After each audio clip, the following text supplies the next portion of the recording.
Tori, and today I'm going to be discussing The Eye of the World by Robert Jordan. I listened to the audiobook narrated by Michael Kramer and Kate Redding. So this is the very first book in the Wheel of Time series, which contains 14 novels plus a couple of other supplemental novels from what I can tell online. So it is a massive series. It's so long that the author actually died before he could finish it, and he actually trained an apprentice to go on and finish the series. And I've heard a lot of good things about this series. People rave about it and love it, and it's going to be adapted into a TV show soon.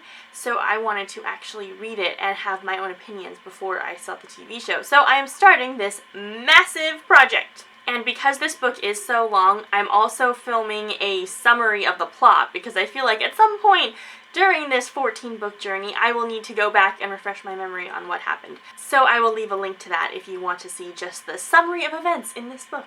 So I really enjoyed this book. It was a great beginning to an epic fantasy series, and I'm very glad I listened to the audiobook, partly because this is so long, it makes it easy. I can just listen to it on my commute, or when I'm cleaning house, anything like that, and that made it go really fast, even though it was almost 30 hours long. My only complaint with the audiobook is that it had two different narrators, one male and one female, and it switched between them when the perspectives switched from male to female, but that caught me off guard a little bit the first time that happened, because we didn't hear the female narrator until more than a third of the way through the book, and we'd already been switching perspectives between male characters. So at that point I was a little surprised to have another narrator when we jumped into a woman's head, when we'd had the same narrator for all the different men. So I kind of wished either that it was one narrator for the whole book, or that they had a different narrator for every character's perspective, not just dividing it between the genders. Also, the female narrator pronounced some words slightly differently than the male narrator did, which threw me off a little bit, but once I got used to it, it was fine, and I went on and enjoyed the audiobook. So now I'm going to start talking about all my opinions, so if you want to read this book, go do that and then come back to hear what I have to say. I thought this book was a great setup for an epic fantasy. I had a lot of fun getting to know all the different characters and figure out how the world worked and kind of settle into it. I'd heard a lot of comparisons between this and Lord of the Rings, and at least the reviews that I had seen of this series said that it was very directly inspired by Lord of the Rings, and I could definitely see that. There were a lot of parallels between the Lord of the Rings and this book. You know, we had our protagonist who lives in a simple, idyllic, peaceful village until dark forces arrive, seeking him out, and he must flee into the night with a group of companions. It was a very similar feeling, all the chase scenes in the dark, running away from the horrible monsters. And then it also stayed very true to the Fellowship of the Rings, in that they spent forever traveling places. Because when you read The Fellowship of the Ring, it's just them walking through a forest for most of the book. And this felt very similar to that. There was a bit more variety in the setting, but they were definitely traveling for a large portion of the book. You could also tell that, like, the Trollocs were definitely inspired by orcs, but they were very different physically. You know, they were the minions of evil, but they had a very different physical appearance. I liked the way they were all the different animals mashed together to make the different monsters, and that was a very vivid thing, and I liked it that it wasn't just, we're gonna call it something different than an orc, but it looks exactly the same. And then also, the Murdraw and the Forsaken were like two different tiers of ring wraiths, because in Lord of the Rings you have the orcs, you have the Ringwraiths, and you have Sauron. And in this, you had the Trollocs, you had the Murdraw, you had the Forsaken, and then you had the Dark One. So it's like two tiers. So it's just a couple of extra layers of minions for the Master of Evil to work with. I also love the Ogiers. They were very much like Ents, except instead of actually being trees, I pictured them looking more like, I don't know, like giant buffalo or antelope, but kind of a anthropomorphized version of that. But they still had all that love of trees, and they worked very slowly, and they lived a long time, and there were definitely some Ent parallels there. And then I also thought that the Green Man seemed very similar to Tom Bombadil, in that he was this kind of random fluke of goodness who was able to fight off the powers of darkness, except in Lord of the Rings, Tom Bombadil gets to keep living his merry life, and in this, the Green Man dies and turns into a tree. I don't know why there are so many fantasy books where someone turns into a tree, but it seems to be a very common thing to happen. So the slowest parts of this book for me were the dream sequences and then the legends of days past that the characters would tell. And I'm not a dream sequence person at all.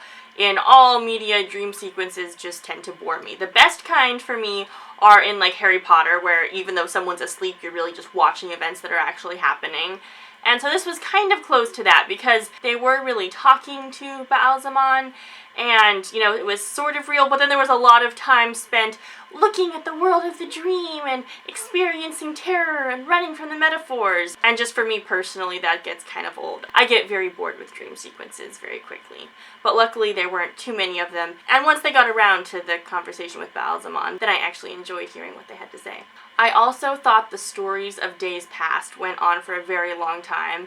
And mostly that was just because there were so many names of people and places, and it blurred together a bunch. I did really love the politics of this world. It felt very real and very concrete and like something that could actually happen. There were so many different people and different belief systems and different ways of looking at the world. Because you start out just in the Two Rivers and you see the basic peasants who fear all magic and fear Aes Sedai, and the worst thing you can say is that someone is a dark friend, which seems to be the one consistent thing no matter what faction of the world you're dealing with. Dark friend is the universal person to be feared. So that is the one kind of constant throughout the world. But then there are so many different categories. There's the Aes Sedai, who have lots of influence and power, and even they have kind of division between them. You know, they're divided into all the different Ajas, who have some different beliefs. I assume we'll learn more about those in later books. And then the Aes Sedai are either feared or loved by different people. You know, the peasants of the Two Rivers hate Aes Sedai and don't trust them. But then in Faladara, they love Aes Sedai and are eager to greet them. They're also eager to greet the Ogier, who were feared in other parts of the world. There are the Children of the Light, who are the religious fanatics who hate all magic, and they are kind of despised by everyone. Even the peasants, who probably share similar beliefs with them, understand that the Children of the Light are very dangerous and just kind of go around indiscriminately killing people. And they're just the horrible, culty segment of the population. And then we have the Tinkers, also called the Traveling People or Tuatha'an, and they have their whole philosophy of the Way of the Leaf, where they won't defend themselves. Most they'll do is run away, but they would never harm another human, and they will let themselves kind of be mowed down. And they also have sort of cultish vibes, like kind of like a hippie commune, and they're definitely trying to convert people to their cause. And then in Camelin, there are people who have a very strong allegiance to the Queen, and they'll do whatever she wants, and so they'll trust Aes Sedai because the Queen trusts in Aes Sedai, and they're very much just royalists who will do as the Queen says. And then there were Loghain's followers, and we didn't actually meet any of them, but when he was in power, kind of, and proclaiming himself to be the Dragon Reborn, then there were lots of people who were eager to follow him. So even though the peasants are afraid of Aes Sedai, apparently some of them are willing to trust this even more dangerous form of magic. And I liked it that even though the magic system is pretty concrete with pretty specific rules, there are still outliers to that. So like Elias and his wolf pack don't really fall within normal magical expectations for like an Aes Sedai or something like that. It's a different kind of magic. So even though the Aes Sedai's magic is like the predominant main sort of magic, there are still other ones. There are offshoots and different strange things that can just sort of happen. And then I also thought the swearing in this book was really interesting because it's all things like light blind you and things related to fearing the Dark One and wanting to walk in the light. And I loved how much time we spent with the wolf pack and how much we kind of got to learn about them. It was great to see Perrin he was afraid of his wolf powers at first, and then he was happy to converse with the wolves. And I really want to know more about his background, because it seems like, you know, he's kind of apprenticed to the blacksmith, but we never hear about his family. This whole book, we didn't hear a word about his family, at least not that I remember. I could have lost something. But I want to know a lot more about his background and know if he was born in the Two Rivers or if he came from somewhere else like Rand. And it was really fun to watch Rand kind of discovering his powers. You know, you had kind of an inkling from the beginning when his father talks about finding the void, and it seems like he kind of knows how to handle this. And then you have this scene where he really wants Bella to run, and Bella does. And then you're a little unclear on what's going on, but as you get to listen in on Egwene's lessons, and you hear Moraine explaining to her that she would have used her magic, and then she would have been kind of sick for a while, and then really giddy and reckless, and you can look back and say, oh my gosh, that's why Rand was taunting the White Cloaks. He was being stupid and reckless. And so then when he summons the lightning bolt, you know that that was him summoning the lightning bolt. And you can tell that he's kind of got an inkling that he might have powers, but he's trying really hard to deny it, just like he's denying that Tam isn't his birth father. And his powers just kind of keep growing and growing right up until the climactic last scene. And that was interesting. I guess he teleported to the battlefield and wiped out half the enemy's army. But then I guess I didn't get the feeling he actually teleported to confront Baalzamon, though. That felt like it was more of a dream thing, and since Rand woke up where he started, I was wondering if he actually teleported to the battlefield, or if maybe it was more of like an astral projection thing. He wasn't really there, he was just kind of projecting himself onto the field, so he was mentally there, but physically not really, it just kind of looked like he was. And then he was so certain that he had killed Baalzamon, when I think he just kind of sliced through Baalzamon's evil umbilical cord thing. And so it kind of reminded me of the end of the first Harry Potter book, you know, when you've just had to fight an evil minion of the Dark Lord, and you just kind of had your first little taste of confronting the Dark Lord. And, you know, now he's decided to go away and travel on his own. It'll be really interesting to see what happens in the next book. I'm guessing it'll be sort of him going on a quest to learn to control his powers, and everyone else is off having fun. And I'm glad that we have the split perspectives, because I will have much more fun with the other characters off in Tar Valon than with Rand. I'm guessing. Who knows? It could surprise me, and maybe I will really enjoy going on this journey with him. We'll have to wait and see. So the thing I liked least about this book was the gender politics. And for a lot of historical fiction or fantasy that's written like it's set in a historic time, there will be kind of this misogyny and the sort of the way it was, you know, like the men were in charge and the women were treated like dirt, and that, you know, just kind of for the sake of historical accuracy. And this book kept all of that. It kept all the misogyny in the men, and just like the men are the ones who sit on the village council and all those things. But it also made women the only ones who can use magic. And even when they're not using magic, when it's just like in a small village, they have the women's circle. And so the women are all sort of scornful and superior, and they know better than the men, and the women's circle really does more, even though the men are officially in charge. And it didn't really make anyone more likable, because the men were still misogynistic and obnoxious, and the women were just superior, and they'd go off in their exclusive little circles and talk amongst each other about things that men couldn't possibly understand, and the men would talk about how strange and impossible to understand women are. And it just made for a very kind of contentious world, and it seemed like it promoted a lot of infighting between the genders, and it kind of reminded me a little bit of the way I felt reading The Mists of Avalon, where, like, they're sort of trying to be feminist, I guess, but they miss the point and instead just make all the characters kind of obnoxious and kind of pit men and women against each other. And in the book they talk about having the two kinds of magic, and women can wield one kind and men can wield the other kind.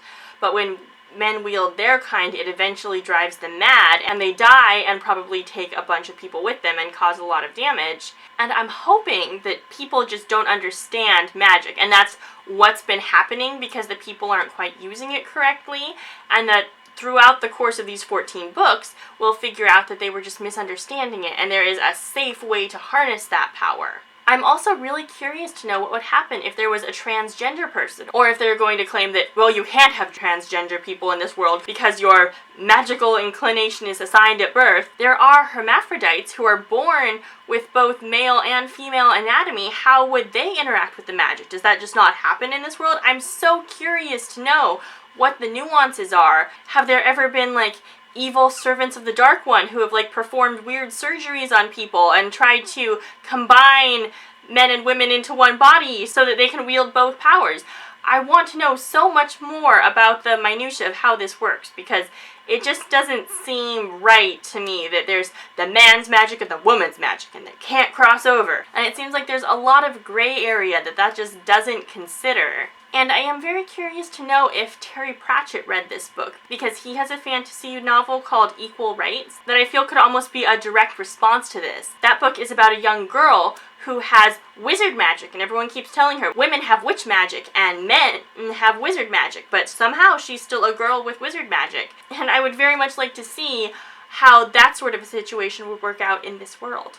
And I do want to learn more about the Aes Sedai. You know, they seem very mysterious and sort of dangerous. You know, Moraine seemed that way at first, and she's gotten better, but, like, you know, at the end of the book, she casually mentions, oh yes, I gave you those magic coins, and you thought they were just to help me find you, but they also should have controlled your mind. And she just casually mentions that, and no one's upset about this, and no one wonders, hey, maybe we should be upset that she gave us mind control coins. And then I kind of wonder how well those worked anyway, because she says that Rand disagreed with her more than anyone else. And I'd have to go back and read, but it seemed like Matt disagreed a lot. You know, he kept the dagger, He's definitely, I feel like he was not under mind control, and Perrin was just, he's quiet, that doesn't mean he was under mind control. So I want to go back and kind of see how this mind control worked, and I want to know why these characters aren't more upset.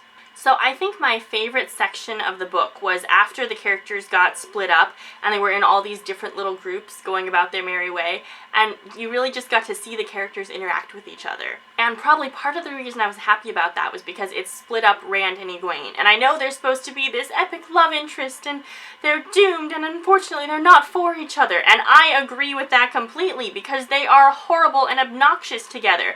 They spend all their time, like, jealously whining that, oh my gosh, you talked to another girl. Oh my gosh, you talked to another boy. And they're super jealous and snipey with each other. When one of them's in danger, they want to protect the other one, but they never seem to enjoy each other's company or do anything to start a courtship or anything. And based on, like, Nynaeve's actions, it seems like courtship doesn't last very long in these books. Like, they could easily just get engaged and be together. And they both seem to sort of assume that that kind of thing is going to happen. But then Egwene says, no, I'm going to go be an Aes Sedai. I will not have you. But then she's still really flirting with the Tinker boy. And she's really jealous that Rand has spoken to other women. And at first, you know, I thought that just like Aes Sedai were forbidden to marry. But then Nynaeve proposes to Lan, and he says the women's personalities are too strong for the men. But he doesn't say it's not allowed. And then he turns her down because he thinks he's going to die young, and he doesn't want to leave her a widow. But it was definitely something they could have done. And I loved it that she did that. I loved watching them together. They had such great chemistry. It was so much fun to watch them, like, trying to break into the White Cloaks camp together, and just, I loved their chemistry together, and I really hope that they do decide to get together in a later book. And it seems like there is a lot of potential for that, though one of the great things about this being a 14-book series is that you can have couples, like, wait a few books and think about it and get together, but then that doesn't mean they'll have to be together as an end-all, be-all kind of thing. Like, it can be more like real life. People can be together for a while, and then it could not work out, and then they can go to something else. We could even have people get married and be married for several years and have that not work out and they get divorced. That's one of the reasons I'm really excited to be reading this 14-book series, is I think it allows a lot of room for characters to act like real people. So often in fantasy, it's just, okay, find your partner, and the goal is to get together by the end of the book. Okay, we're together, mission accomplished. And now we have enough time for them to actually act like real people. And with that in mind, I also really hope that Egwene and Perrin get together down the road, because they had such great chemistry. I loved all of their scenes. I loved watching them traveling with the wolf pack, and they actually seem to enjoy each other's company, and I would very much like for them to become a couple at some point. I did think it was hilarious that quite a few times throughout the book, Perrin would be talking to a girl, and he'd want to flirt and didn't know how, and he'd say, oh, I wish Rand were here. He's so good with girls. He knows exactly what to do. And then, a couple chapters later, Rand would be talking to a girl, and she'd be flirting with him, and he'd be wishing that she would stop eyeing him like that. And he'd say, oh, I wish Perrin were here. He knows how to make a joke, so she'd laugh and stop looking at him like that. He's so much better with girls than I am. I just thought it was hilarious that they both thought the other one was the one who was much better with girls.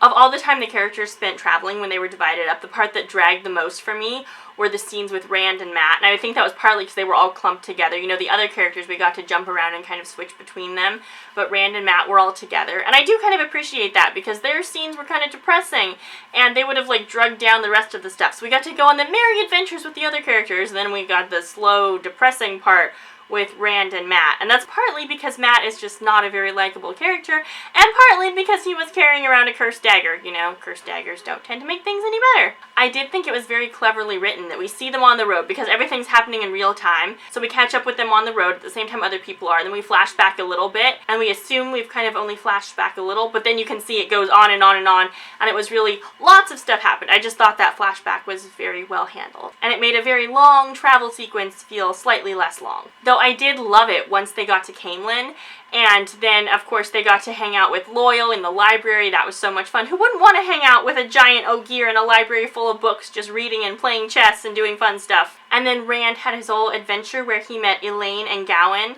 and I think that Elaine is actually a much better love interest for him than Egwene is. And it would be fun to see if they get together later on. And it seemed like from this book we will definitely get to meet Elaine and Gawain again, and I cannot wait for that, because they are so much fun and they definitely need to be in more scenes. So I had a great time with this book. There were a few things that I didn't quite like about it and a few parts that were a little slow, but overall, for a 30-hour audiobook, I had a great time with this. It flew by. I had so much fun reading it, and I am very excited to start on the next one.